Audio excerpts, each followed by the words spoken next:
motion the state has that they could file, and we could maybe hear both motions that day. All right, anything from the state? Okay, so we will reset for motions. So the state has not filed a motion at this time. Is that correct? Okay. And that was what Ms. McCauley had represented, correct, Mr. Mackey? My understanding is that it was going to be a 404B motion, but we'll see. And she's no longer with us. Correct. All right, so we will reset for a motions date. Thank you, Judge. If there's nothing further, all parties are excused. Could I make a quick announcement on the co-defendant? I know Ms. Rondon is not here, but this case was, or this defendant, it was dead docketed. She was in the last stages of her life, and she was transferred to hospice. And so that defendant was placed on the dead docket, I think, with the idea that. Okay, hold on. This is indictment 24 SC 001711. Beverly Range is the co-defendant. Yes, Your Honor.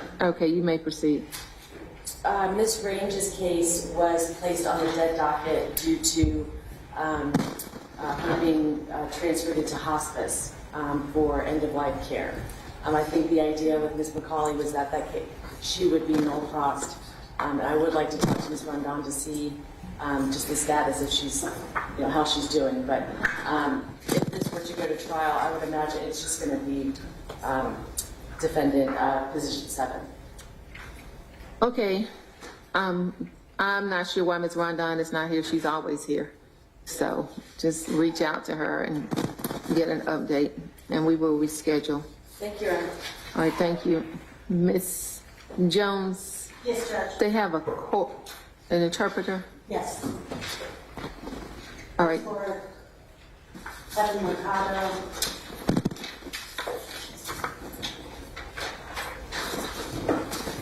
Position 6 on the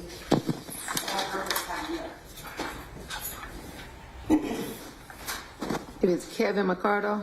Yes, Judge. All right. They can bring him out.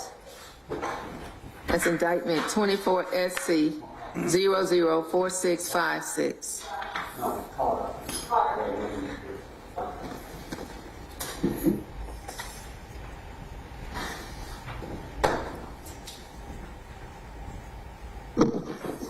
And sir, if you will tell the court your name, please. Juan Bernal. All right.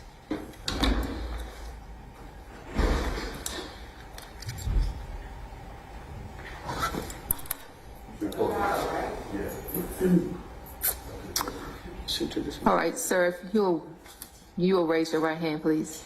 Do you swear or affirm that you will, to the best of your ability and in accordance with the rules that have been promulgated for translating Spanish to English and English to Spanish, do so to the best of your ability? Yes. All right. Will you explain to Mr. Mercado why you're here? Señor Mercado, mi nombre es Juan. Yo soy intérprete del tribunal el día de hoy. Okay. All right. So since we have an interpreter, I would ask everyone to make short sentences, allow him to interpret, and then proceed. And let him know if he has any questions to ask you. Si usted tiene alguna pregunta, por favor, háganos saber si usted tiene una pregunta. Muy bien. I don't have any questions. All right, Ms. Jones, the calendar reflects that we're here for plea and arraignment and a bond motion. Yes, Judge. Mr. Mercado will waive formal arraignment and enter a plea of not guilty. All right, the parties will be notified of the next court date, and we will enter a scheduling order.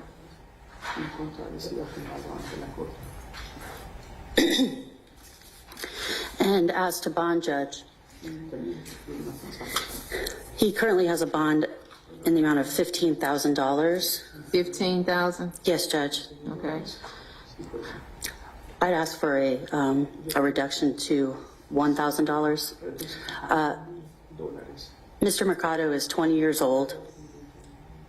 He's not married. He has no children. He finished high school. That was in Colombia, where he is from. And he came to Atlanta about a year ago. In fact, he came with his older brother, who is the complaining witness in this case. And it was just the two of them when they came. And they lived together when they first came.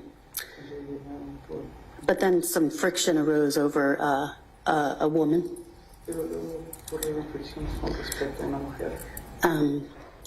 Mr. Mercado's girlfriend ended up cheating on him with Mr. Mercado's brother. That led to the friction. Mr. Mercado, in fact, they lived together. Mr. Mercado moved out of the apartment that they were living in when he made this discovery. But they still worked together.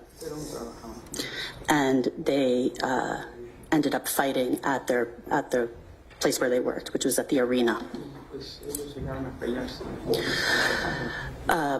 Prior to this, he has never been arrested before. And he was in the process of trying to find another job, so he didn't have to work with his brother anymore.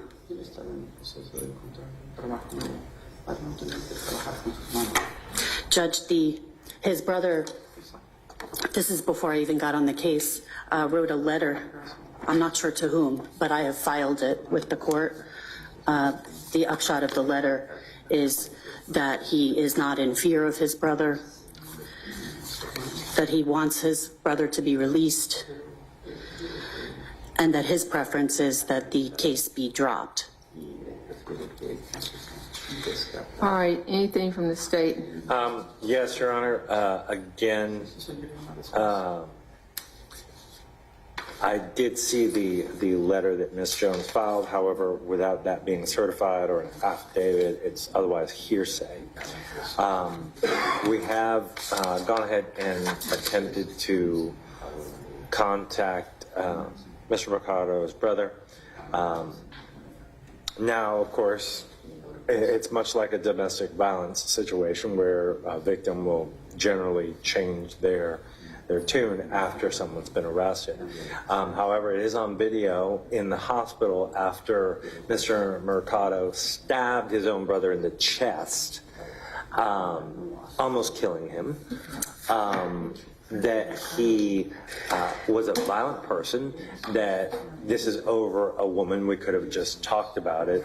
His brother denies the allegations that they ever cheated, or he ever cheated on him with his girlfriend. In either case, Your Honor, the state does believe that Mr. Mercado, if he's capable of stabbing his own brother in the chest, that he presents a clear and present danger to society. He is at a risk to reoffend, since clearly he cannot control his temper. I would venture to say that he is here illegally, which means that Mr. Marquez, he Your Honor. already has a bond. This is a request for a bond reduction. I understand So we that, don't have to Judge. go through all of that. Or do you oppose the bond reduction, and why? Well, and that's he already has a bond. The request is for the bond to be reduced. And that's why I would oppose it, Your Honor, because we do believe that the bond, given the circumstances in this case, is appropriate.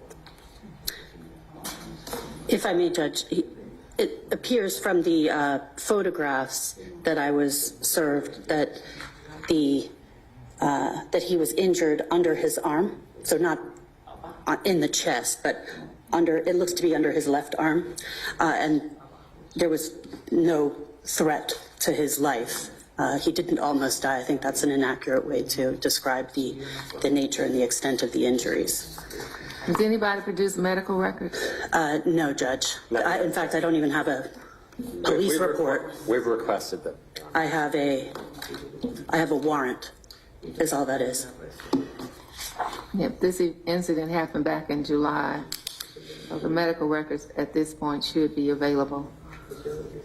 Okay, so I'll reduce the bond to $5,000 with the same restrictions. If there's nothing further, all parties are excused. I'll submit that order to Mr. McKeon today. Okay, thank you.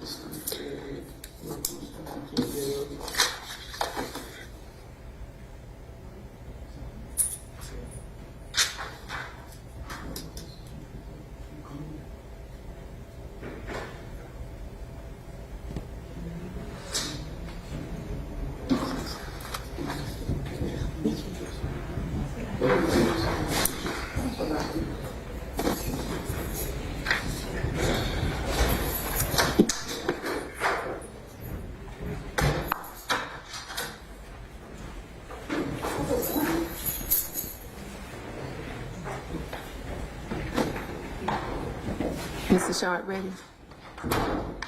You ready? Oh, yes, Your Honor. Okay.